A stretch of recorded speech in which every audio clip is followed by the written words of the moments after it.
Within a compass of 200 pages, it, the Kitáb-i-Íqán, proclaims unequivocally the existence and oneness of a personal God, unknowable, inaccessible, the source of all revelation, eternal, omniscient, omnipresent, and almighty.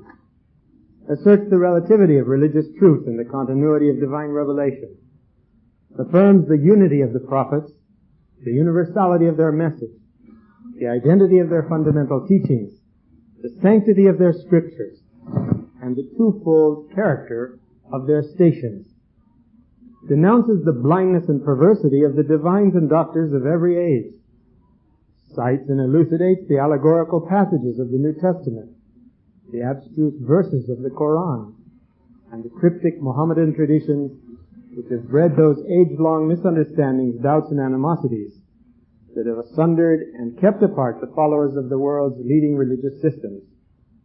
Enumerates the essential prerequisites for the attainment by every seeker, by every true seeker, of the object of his quest, demonstrates the validity, the sublimity, and significance of the Bab's revelation, proclaims the heroism and detachment of his disciples, foreshadows and prophesies the worldwide triumph of the revelation promised to the people of the Bayan, upholds the purity and innocence of the Virgin Mary, glorifies the Imams of the faith of Muhammad, celebrates the martyrdom and lauds the spiritual sovereignty of the Imam Hussein, unfolds the meaning of such symbolic terms as return, resurrection, seal of the prophets, and day of judgment, adumbrates and distinguishes between the three stages of divine revelation, and expatiates in glowing terms upon the glories and wonders of the city of God, renewed at fixed intervals by the dispensation of providence for the guidance, the benefit, and salvation of all mankind. And then the final sentence of that paragraph. Well may it be claimed that of all the books revealed by the author of the Bahá'í revelation, this book alone, by sweeping away the age-long barriers that have so insurmountably separated the great religions of the world, has laid down a broad and unassailable foundation for the complete and permanent reconciliation of their followers. So we find this to be the major contribution of Baha'u'llah to the unification of mankind. Fundamental reconciliation is needed to bring this about. Now, in some senses, we've moved away from that because the people of the world rejected the faith. They didn't follow the Iqan, they didn't use that, and so in consequence they've also moved away from God, and their religions have ceased to have the same grip on them as they had in the past. And there's more anarchy and more moving away from the traditional forms of religion, rebellion against them, if you will. And those people now have more open minds, just to think of what's happened in the whole Great East in the last couple of years, in the Soviet Union, former Soviet Union, and the Eastern European countries. You get a feeling for that. Now they're wanting religion again, but they're not freighted down with the prejudices and so much as they were in the past. Please click like for this video and subscribe for more great content. Now if we look at this list, it's also interesting the order in which it's in. It's partially I should think it's hierarchically arranged, and also then it becomes sequential to some degree in the middle stages of it. What do you understand by this first point? Proclaims unequivocally the existence and oneness of a personal God. What do you suppose is meant by a personal God? Now he characterizes this God as unknowable, inaccessible, source of all revelation, eternal, omniscient, omnipresent, and almighty. Maybe on some occasion you're going to be asked the question, what do Baha'is believe about God? And perhaps you'll answer, we believe He exists. But if you had to characterize God by certain attributes, which ones would you choose? So Shoghi Effendi solved that question for us. He's given us a formula, if you will. He's chosen from all qualities and names and attributes of God, he's focused us here on these several points.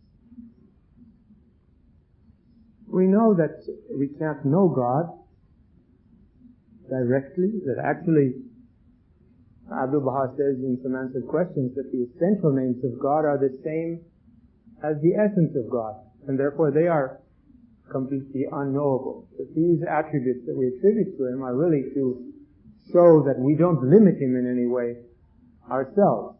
You know, this is a relative spiritual truth that we have names for God.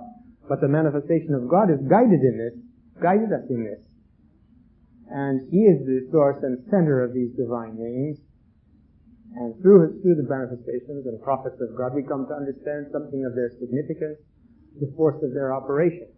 But at the level of God himself, attributes and essence are identical and cannot be distinguished. And he says also you can't distinguish one name from another at that level, if you could even approach the level to try to distinguish something. The door is barred, the way is barred, the door is closed, it's sealed up forever. The manifestations of God themselves declare their impotence before the interdiction of God, thou shalt never behold me, thou shalt never approach me. God is just beyond the comprehension, if you will, the encompassing of any creation. Even his own foremost creation, which is the primal will, the all-encompassing reality of the manifestation of God. And we see that the manifestations, it would seem, perceive God in the way that we perceive the manifestations. In other words, we come to understand the reality of the manifestation of God as it acts and affects our own inner being, to the degree that it excites us, that it uplifts us, that it inspires us. We feel close to the manifestation of God, and we think we understand something about it. But that's quite different from his own reality. That aspect or partial glimpse that we have within our own nature. And it really is as if an invisible light has shone upon our own reality and caused it to shine and scintillate and pulse. And there we see God. As we come to understand what our reality is, when the breath of the Holy Spirit, this Spirit of faith, is breathed into the human soul, then it takes on this added consciousness, this new dimension of understanding, and it believes in God. Conscious knowledge. Remember, it says how faith is connected with conscious knowledge in the tablets of Abdu'l-Baha. What does this mean? It's this conscious awareness of this extra something in our nature that oftentimes we feel when we pray, or when we're teaching, or when we're serving, or sometimes just when we're being good. The manifestation of God, it would seem, in his nature, perceives God by the power manifested in his own being. He sees the scope and reality of the powers of these names and attributes of God centered in him, and the effect that he can have in creation and does have over creation, and he understands by that the power of God. And in some sense, this is of course controversial. Sometimes Baha'is get arguing about these things out in the world. The manifestation says, verily, verily, I am God. And it says nobody can complain about this or doubt this. Why is that? Because the name God can't go back to that reality. That's a name. Allah. The name of God. It doesn't go back to God. It's a sign we have in this world which is relative to our perception and understanding, relative to what the manifestation of God teaches in this world. And it doesn't even relate back to him. But it's used by the manifestation as a symbol of something we can't understand. But that name proceeds from the mouth of the manifestation, and when we use it, we pray with his words, with his vision that he has given us. We return back through the manifestation, if you will, by the very use of his inspiration and of his blessings, to try to understand something of this unseen God. Now, why in such a case do we call this God personal? Actually, there's something that appears to be a contradiction to this in the tablets of Abdu'l-Baha. He says, personality rests in the manifestation of God and not in the essence of God. That's an interest. personality, is not at the level of Godhead.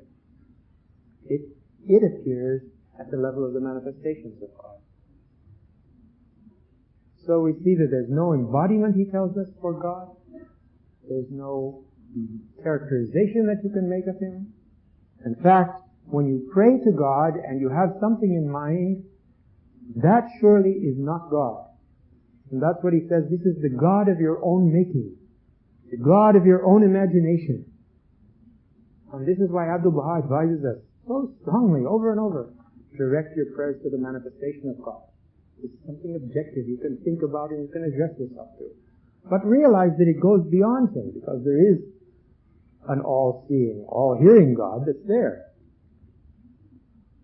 Abdu'l-Baha says that before we have an imagination about God, it would be preferable, or it is preferable, or it is seen to be superior when people worship stones and sticks, which have an objective reality.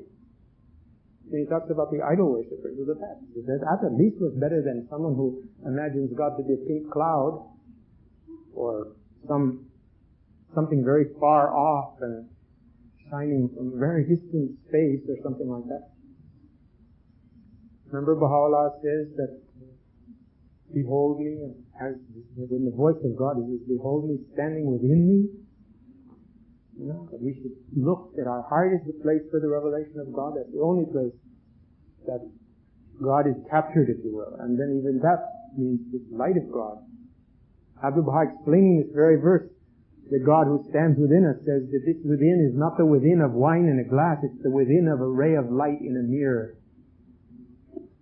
So still, God keeps the transcendent station, the manifestations in their holiness and in their exalted inner being, which is one and all-encompassing, are singular, are alone, and that's that one reality that all of us feel close to, if you will. Personal God. Shoghi Effendi answers this question.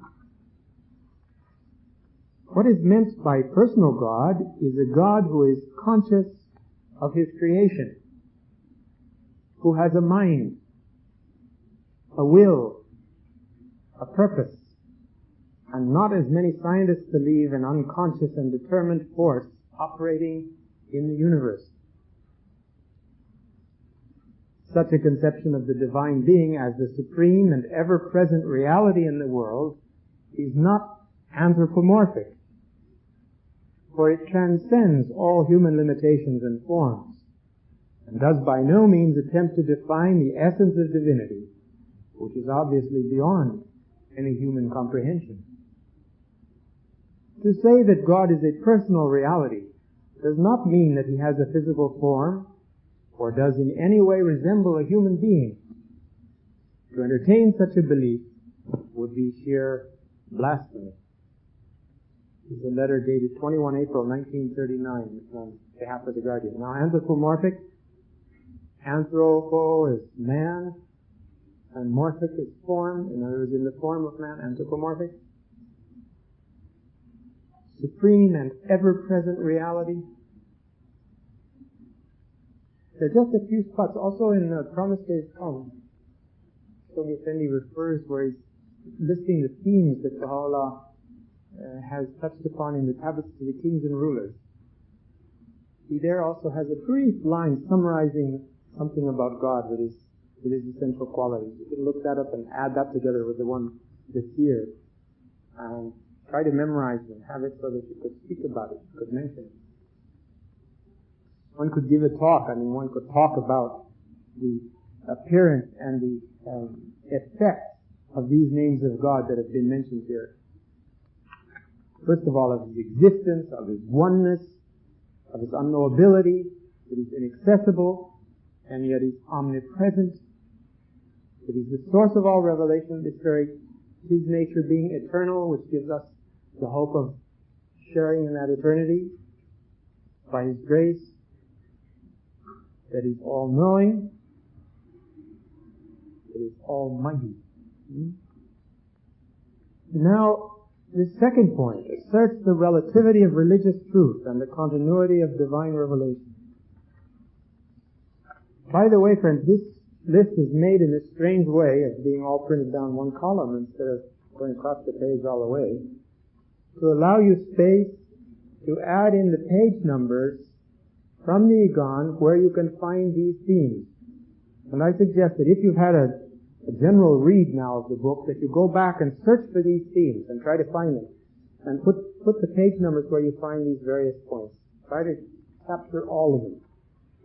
And underline perhaps, or later, at a later stage in the course, I'll hand out my discoveries, and that's been the result of several courses also where people have handed back ideas. And you'll have the numbers there finally. You can compare it with, or you can dispute, or whatever you want to do with them. But they'll be there. But in that, the major references to these topics are in bold print. If you could underline or circle the major ones that you'll find, because there are major ones and then there are kind of reflected aspects and points that are touched on over and over again. The more you search and try to identify these, the better scope you'll have, the better feeling you'll have for where to find these things inside the Iqan itself. The relativity of religious truth, the continuity of divine revelation. Well, this is fundamental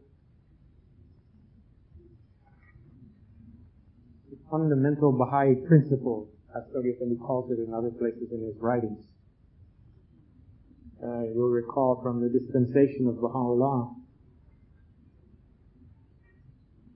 how he talks about this. I want to read some extracts on how this is developed, this concept, this fundamental concept, at least how it's been set forth by Shoghi Effendi in a number of quotations that are here in chronological order. His first mention in his writings and how it's developed, how it's characterized. Some of it's repetitive, but there's small variations. Listen to see if you can hear the change in melody line sometimes. The fundamental, and some of these are incomplete sentences, they're just a phrase. The fundamental verity underlying the Baha'i faith, that religious truth is not absolute but relative. The divine revelation is not final but progressive. That's from Baha'i Administration 185. Then in the World Order of Baha'u'llah, its teachings revolve around the fundamental principle that religious truth is not absolute but relative. The divine revelation is progressive but not final. Page 57. Same book, page 102. The truth that in accordance with the principle of progressive revelation, every manifestation of God must needs vouchsafe to the people of his day a measure of divine guidance ampler than any which a preceding and less receptive age could have received or appreciated. Then on page 114 he says, as different stages in the eternal history and constant evolution of one religion, divine and indivisible, of which it itself forms an integral part. And then again on page 115, the fundamental principle which constitutes the bedrock of Baha'i belief, the principle that religious truth is not absolute but relative. The divine revelation is orderly, continuous, and progressive, and not spasmodic or final. Very helpful phrases to have in the teaching work when you're doing firesides or just personal explanations of the faith. Divine revelation is orderly, continuous, and progressive, and not spasmodic or final. Page 115.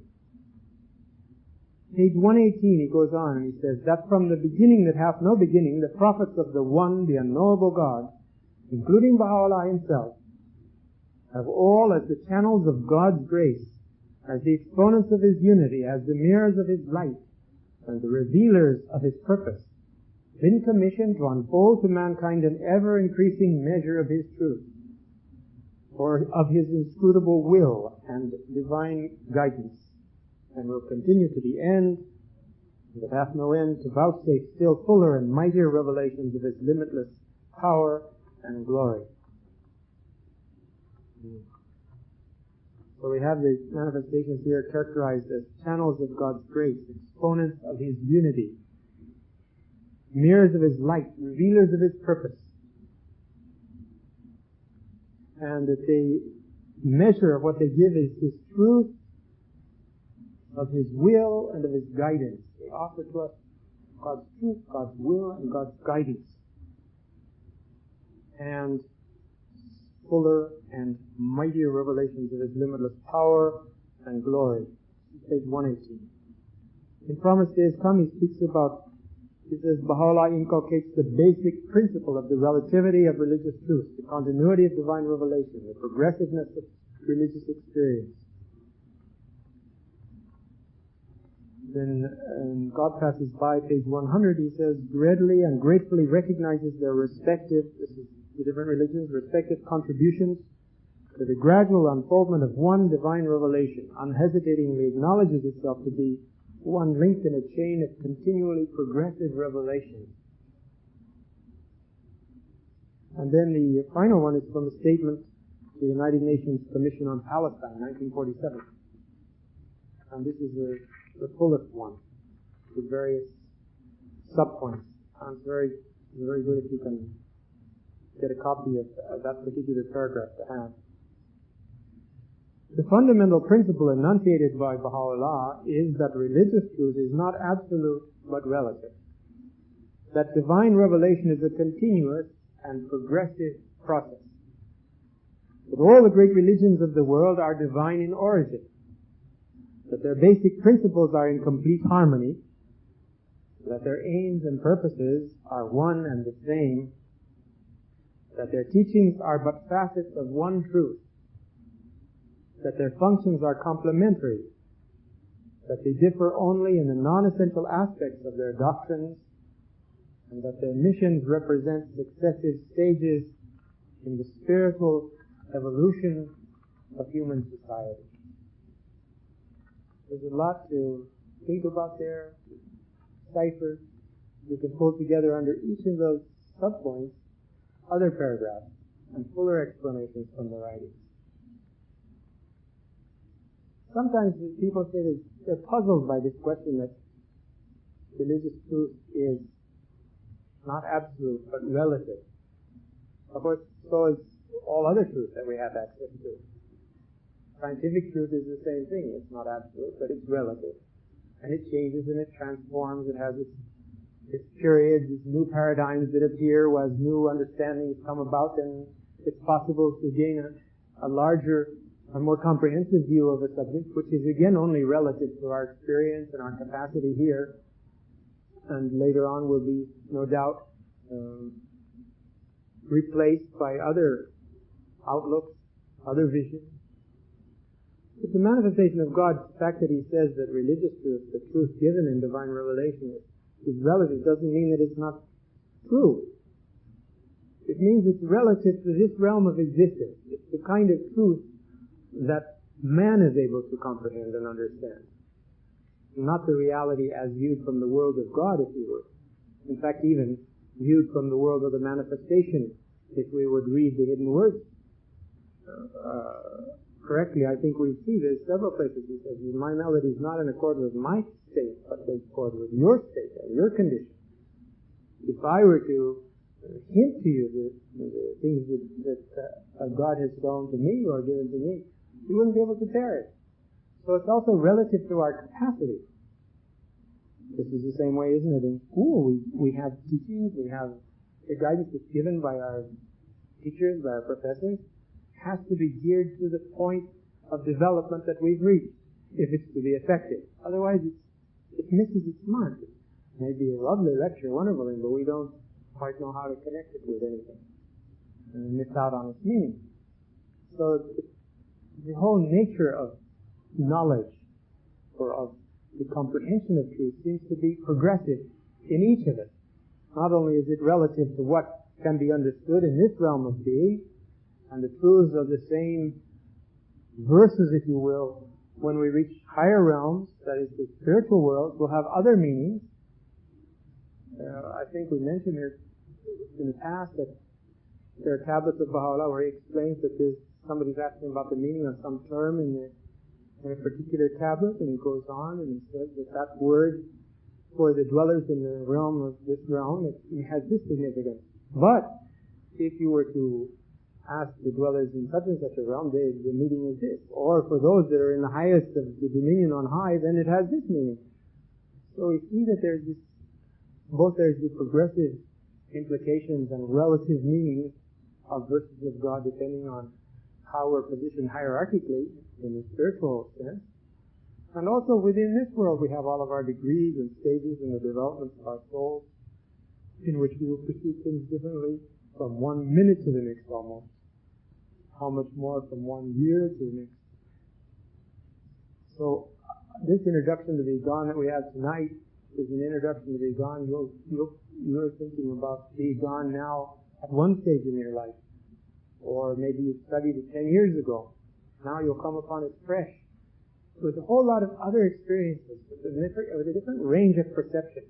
And you'll begin to grasp it in a new way. And, how I didn't understand that when I read it before, it never struck me. I seem to miss this completely.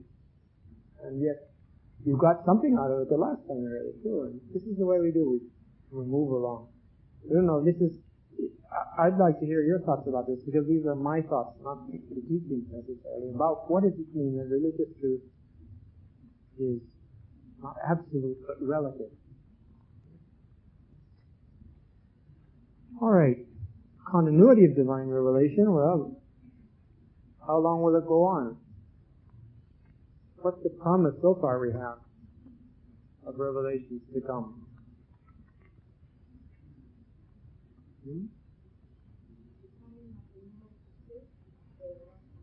Yes, if we have some specifics, like in no less than 1,000 years, another manifestation of God will come. We have the specific that there will be a series of divine revelations and manifestations within the cycle of Baha'u'llah, which will last for 500,000 years. But then we also have the promises that there's no end to this process of divine revelation. And there are some extraordinarily suggestive passages in the Gleanings where he talks about how from this sun infinite suns have been generated, and each one of those has its planets, and each one has its creatures in it. Each of those creatures, the guidance of God flows. So if you think, and Abdu'l-Baha in another tablet, he said, talking about trying to understand things numerically, he said that the stars in the heavens are innumerable. There is no way to count them. Likewise, he said, are innumerable the planets related to those stars, and the creatures that occupy those planets, and the manifestations of God that appear unto them. Even the manifestations, there's no limit. How many manifestations of God have there been? There is no limit. This is hard for us to understand. This is one of those relative knowledges that seems absolute for us. You say there's no limit to the understanding, to the numbering or counting of these creatures and beings. We have the example of the infinite in this world by just looking up. There is the sign of infinity.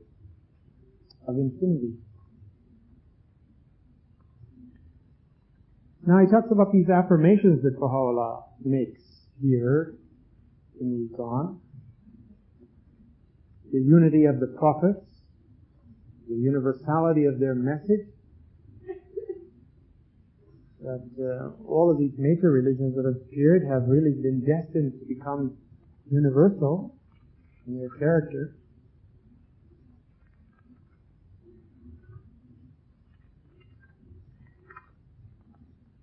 And the Bab says that they would have become if it were not for their followers having fallen short. But he also promises that this won't happen in this day. So the Effendi says that this day the faith of God will fulfill its purpose. Now it may take a little longer if the followers, we don't fulfill our part. We don't do our part. In fact, there are indications in the teachings that if the Baha'is had done what Baha'u'llah said to do during his lifetime, that the faith would have now covered the face of the earth. All people do it. It takes us a little while to understand, We're up to a centenary of it after his passing, and we're still shaking our heads and trying to get it straight. And meanwhile, the world is going through these tremendous convulsions, stirring everything up from the grassroots right up to the top. The stage is being set for the emergence of Baha'u'llah in the center of the world. You know, we have the faith there, now people understand the name of the faith. Now the figure of Baha'u'llah begins to rise and take on a new dimension and meaning for people. So they're going to have to decide, yes, he is my Lord. No, he's not my Lord. This single word, this single yes or no, which decides the fate of nations and people, whether they recognize the manifestation of God in their day or not. Now the fundamental teachings, you will recall, with regard to that, Abdul Baha's explanations about the two kinds of principles and teachings of the religions of God. He talks about, on the one hand, the eternal teachings, and on the other hand, the secondary category of teachings and laws, which change from time to time because of the changes in the exigencies and needs of society. So he lists, if you take a book like Promulgation of Universal Peace, where Abdul Baha gives a number of talks on that, take those talks where he talks about these two kinds of teachings, extract them out or look at them, analyze them, note them down on a piece of paper. What are the teachings that he says are the eternal teachings of God that appear in all the revelations? And then what does he characterize as secondary teachings? And if you go through these talks, maybe 10 or 12 talks where he refers to this subject, you get a very interesting cross-section picture of it. And you'll get quite a list of what the permanent teachings of God are. They have to do with the immortality of the soul and eternal life and the importance of the love of God and the centrality of the knowledge of God and for the human soul, truthfulness, trustworthiness. These basic qualities are the same and taught and emphasized in all the revelations. The identity of their fundamental teachings. Some secondary teachings like the laws of divorce, or the content of obligatory prayer. Obligatory prayer is there right through. Prayer is right through. But the character of the prayer changes. The outer setting, the actual definition of prayer, in the sense of its movement and its content, that changes. The fast is there, but it also changes in character from dispensation to dispensation. This will become a little clearer with the publication of the Kitáb-i-Iqán and the notes that are there, because it traces in several of the notes some of these laws back to several dispensations, where it says what the Bab taught about it, what we know already, say for example what Judaism has given on a subject, or what Islam has taught about it, and what now the Bahá'í faith teaches.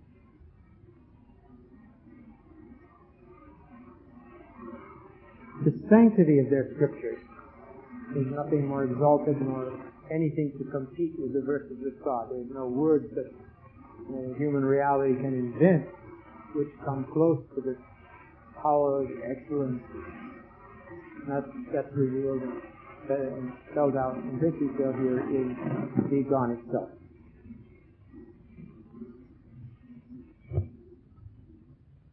The twofold character of their station. Now this is a new teaching. It really has been one of the key factors to this reconciliation of religion. So that how can we understand the apparent contradictions in the statements and sayings of the prophets of God? For instance, in Christ's revelation, you have a statement like, I and the Father are one. On the other hand, you have someone approaches him and calls him good master, and he says, good master, says, none is good but the Father in heaven. Now how can he say, I and the Father are one, and then he says, when they refer to him as good, he says, no. It's this kind of contradiction. Is Christ God or isn't he God? All those kind of sayings that are in the books of God. Muhammad saying that I am Christ, I'm Adam, I'm Christ, I'm all the prophets of God. It sounds like, it's a super claim suddenly decided to claim he's everything. And yet, how can that be understood when he's also a man born in a time with a specific mission? People have seen him born, they see him die. So he explains, of course, this, and you're familiar with this twofold character, the individual station and then this universal reality of the Son of Truth, of the will of God, the primal will, which operates in all these manifestations, and is that singular voice speaks in them to us and through us, and can claim to be the return of all the manifestations. Actually, Baha'u'llah here outlines some 6-7 stages of the tone or voices or character of speech of the manifestation of God. All the way from Godhead to servitude. So it says, I'm a servant, I'm nothing but a servant. I serve you. And on the other, at the highest level, I am God. I am God, and if the manifestation says, I am God, what does it mean? And he explains the meaning of it there. You'll see in a specific passage where he talks about when the manifestations speak with this voice, it's indicative of their total and complete self-effacement, the annihilation of their personal aspect, so that they become a vehicle for the first-person expression of God's voice through them and in them and in their being. And in that sense, Baha'u'llah talks about if we mentioned ourselves in such a state, it would be a blasphemy. In that exalted sanctity or position from which they're speaking to the world.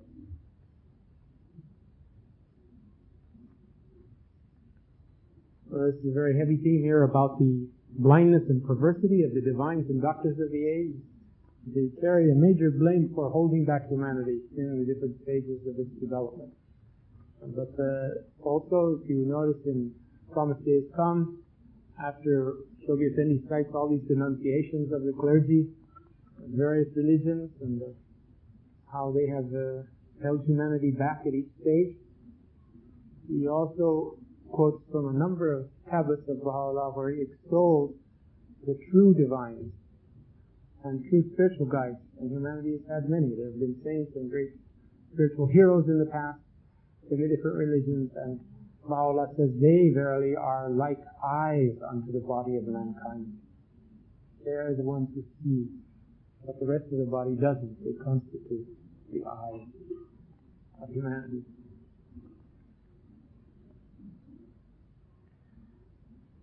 Now, these next sections, the allegorical passages of the New Testament of the Bible and the abstract verses of the Quran, and also cryptic Mohammedan or Islamic traditions, these have a number of references throughout the book, because of course there's a number of themes that come up. Let's just give you an idea here of some of the subjects touched on.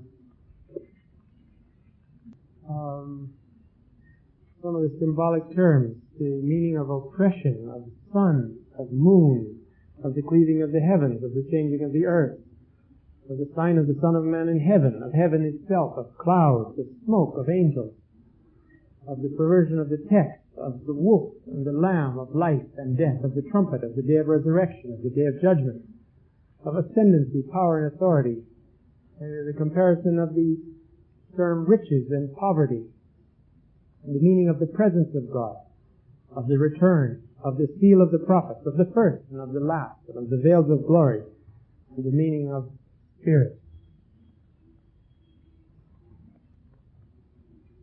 Now, when we discussed some of the themes of the letter of the uncle of the Bab, as we said, Muhammad, who wrote to Baha'u'llah and put down these themes, he's mentioned some of these doubts he had with regard to Quranic verses, specifically to these Muslim traditions, cryptic, very impenetrable traditions, none of which he saw had been fulfilled by the Bab. Now, here Baha'u'llah gives some of the spiritual explanations of the ones that are applicable. He ignores others that aren't applicable. And we know from the suggestions of the letters of Shoghi Effendi that what's ever been cited of the Imams in the writings themselves as an affirmation are correct and can be considered now scripture. But the other ones we don't know. There are many, many spurious ones. There are many invented traditions. And some of those the clergy made for their own purposes. And I think that in the tradition of Islam, some fellow made several thousand of them, and he afterwards wrote a book and said, now I've made myself several thousand original traditions, and I've seen them spread around. He showed, just to show that the traditions are not to be trusted. Sometimes called the tablet to the true seeker.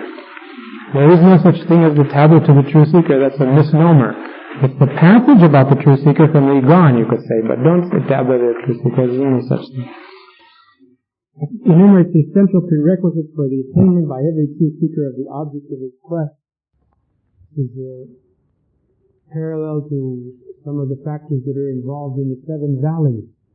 It's very interesting to make a comparison between that list of requirements and those of the 7 valleys, to see how they interrelate, and what you can understand better by reading both of those sections together. Demonstrates the validity, the sublimity, and significance of the Bab's revelation.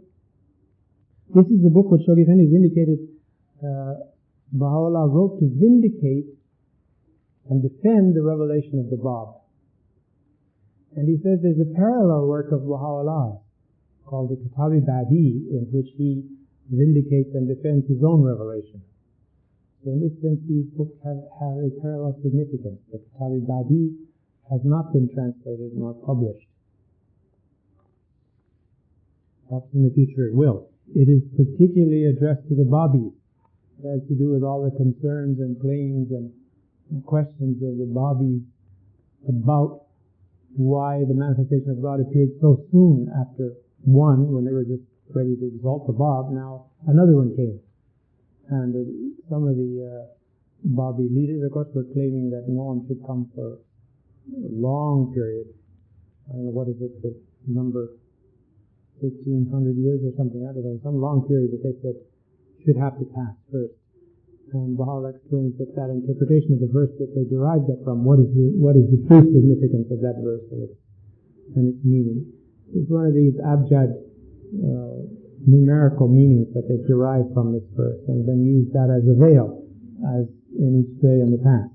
There have been these veils. The Babis managed to invent some formidable ones for themselves.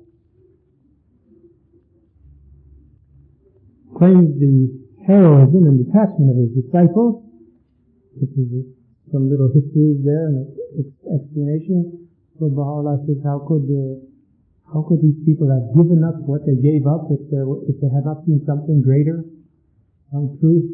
It's not sufficient vindication of the reality of the Bab and his mission, that these souls gave their very lives and beings to promote it and to defend it. Opposed the purity and innocence of the Virgin Mary. This is an interesting point for our Catholic context. Basically what we believe in the faith is that Jesus was born of a virgin, that she was innocent and she was pure, and that a miracle was involved. This is a mystery, one of the mysteries of religion. And it's not for the Baha'is to say, no, that isn't that way, because that's not scientific, and when our scriptures and texts affirm that that's what happened. How it happened is a mystery. We don't understand. But we do understand that God is the author of creation, and if he wishes to reach in and intervene in his creation, he is quite capable of doing so. We can't deny that. Again, he's not an unconscious force operating in the universe according to a fixed plan which he's unable to alter. When we get into the text itself, we'll come to that part. I'll read you the letters of the guardian related to this particular point. Glorifies the Imams of the faith of Muhammad, which he does throughout in short phrases, characterizes them as sources of divine guidance and lights of their age and so on. And of all the Imams, he celebrates the martyrdom and lauds the spiritual sovereignty of the Imam Hussein. This is the third Imam and Muhammad's grandson. Hassan, the second Imam, and Hussein, two brothers, are the grandsons of Muhammad, born from his cousin Ali and his daughter Fatima. Unfolds the meaning of such symbolic terms, and we've already read a little bit about this: the return, the resurrection, seal of the prophets, and the day of judgment. Adumbrates and distinguishes between the three stages of divine revelation. It's very interesting. You'll find a section in the book where it begins, where it talks about the different kinds of revelation. He uses it within the argument of attaining the presence of God in the day of the end, in the time of the end. And this presence is both derived from two terms, a term called Lada, the presence of God, which literally means that, and also from the concept of the Tajalliyat, the splendor or effulgences of God. That attaining to God is attaining to those effulgences. And he says, has this something, if we say that this revelation is such, then we say, has there ever been a moment when we haven't had that? Because this is the universal revelation of God, sustains all things, and is the very cause, the emanation, the underlying emanation, which is the cause of the sustenance and existence of creation. So there can't be a reference to that.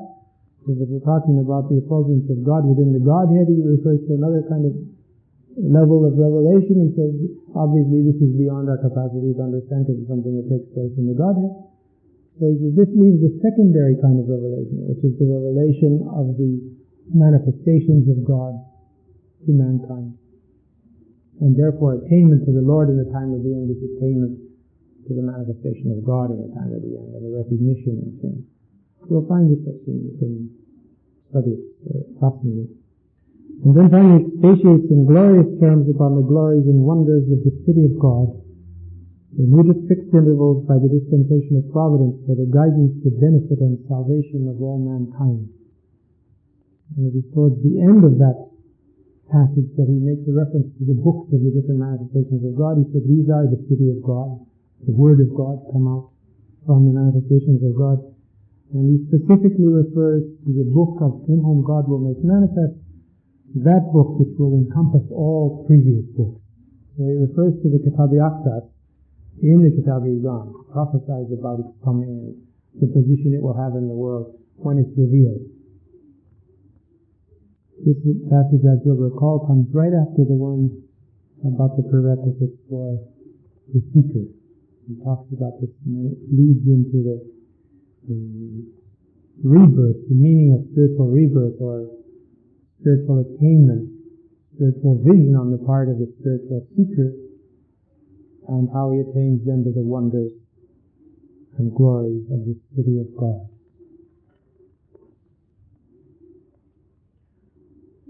Of all the books revealed by the author of the Bahá'í Revelation, this statement that I read you at the beginning here, you know Baha'u'llah is writing still 100 volumes.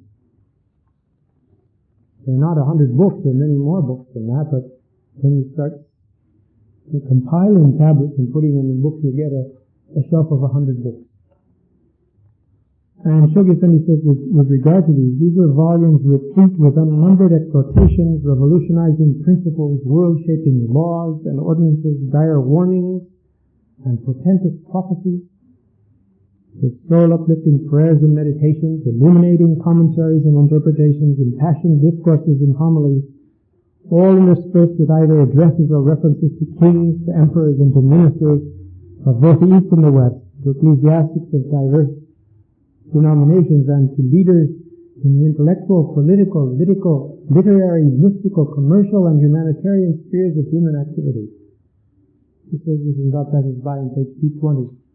Now, of all these volumes, this book alone stands out above them all because of the role that it plays in the reconciliation of the human race and in setting forth the very fundamentals of the revelation of God.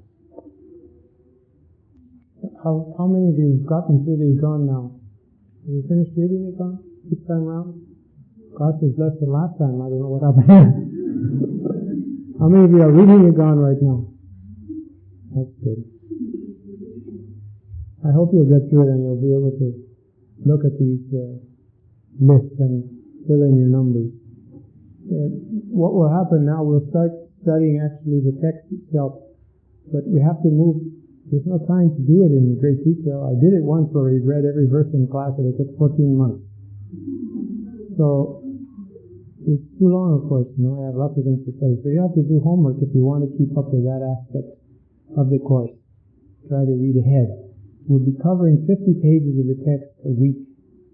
And that means we'll simply skim over and answer questions that you may have, point out where these major themes are, and relate some notes and things that help us to understand some passages that might seem more difficult. It is not at all a satisfactory way to study the Iqan, and that's why, again, I stress this is an introduction to the study of the Kitab-i-Iqan and not the study of it itself. You have to do that yourselves outside class. But to the extent possible, if you'll collect points, if you want points for clarification, or if you get inspired and have some ideas about what these mean, bring those and share them in class. Then other people will also be enriched by hearing your questions and seeing what kind of answers we can find for them from the text. So that's the challenge for the next week. I don't know how many pages you've read already, but see what you can do. The first part is almost 100 pages. So in the next 2 weeks we'll be reading the part 1 of the Iqan, and we're looking at the contents of part 1. Okay. So happy study.